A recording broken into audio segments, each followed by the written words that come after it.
Ya veíamos entonces las distintas versiones de lo que pasó en este escándalo de corrupción, lo que se ha venido revelando. Así que, concejal Cuesta, quiero su lectura inicial frente a este tema. Una de las aseveraciones después de estas declaraciones polémicas es que el gobierno nacional pues se reafirma en esa teoría, la oposición política, que el gobierno nacional está comprando congresistas para poder aprobar sus reformas sociales. Desde luego el gobierno nacional ha sido tajante en que esto no es así.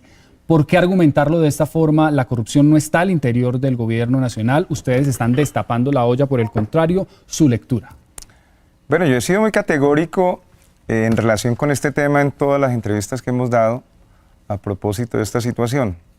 Y recojo un principio político que es parte del ideario político del pacto histórico, que se traduce elementalmente en decir que quienes llegaron a nombre de este gobierno a robar tienen que ir a la cárcel.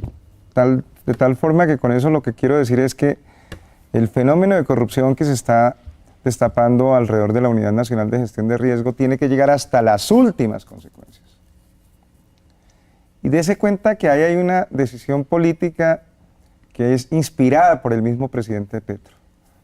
Tomó la determinación de luego en febrero de este año, que se conociera pues por las informaciones y la investigación que adelantó una colega suya, Paola Herrera, inmediatamente le pidió la renuncia a Olmedo López y puso en su posición a un hombre absolutamente incorruptible. Lo conozco, tuve la oportunidad de estar con él ahora en el periodo pasado en el Consejo de la Ciudad de Bogotá, que es Carlos Carrillo. Y Carlos Carrillo tiene dos grandes tareas frente a la Unidad Nacional de Gestión de Riesgo. Uno, administrar bien todo lo que tenga que ver con fenómenos de atención de emergencia en materia de desastres, pero seguramente la gran prioridad que tiene el director Carrillo es llevar esta investigación de verdad a niveles absolutamente intensos en términos de su profundidad. Y esa es una orden del presidente de la República. Es decir, que ahí no hay una política parecida al tapen, tapen, tapen, o tomar una determinación de designar un funcionario pálido frente al tema de la corrupción. Si hay algo que caracteriza a Carrillo en todos sus 4 años de ejercicio como concejal de la ciudad de Bogotá, es que no le temblaba la mano para hacer denuncias muy poderosas en materia de corrupción. Y eso es lo que está haciendo allí, y bienvenido. Y la verdad se lo digo, que caiga el que caiga. Ahora, para dejar bien claro, tengo la absoluta certeza que, como bien lo dice el presidente Petro,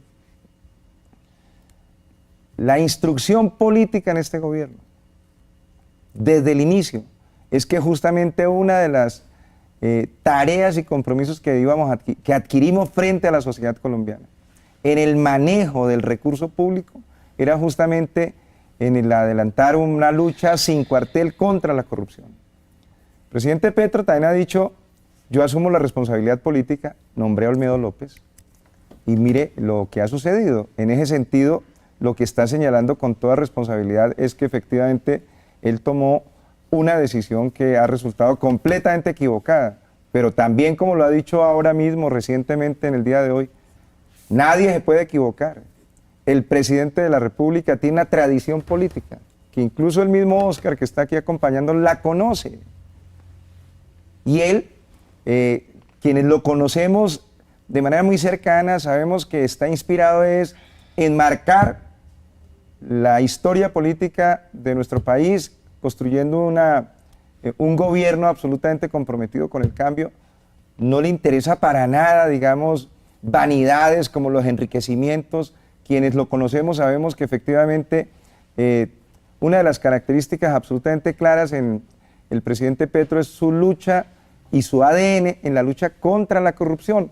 Los grandes escándalos, y no es ni siquiera aquí decir las cosas, sino que hay una serie de experiencias que demuestran que los grandes escándalos se conocieron en Colombia gracias a la lucha denodada y comprometida del presidente Gustavo Petro, en ese momento como representante a la Cámara, luego como senador de la República, el cartel de la contratación, el fenómeno más poderoso en la lucha contra la corrupción, que sin duda alguna es una de sus mayores preseas, es la lucha contra el paramilitarismo, porque no era solamente ese fenómeno del genocidio inspirado por los terratenientes, por los poderosos, sino todo ese fenómeno de corrupción que se tejía alrededor y detrás del fenómeno de genocidio contra los campesinos en Colombia.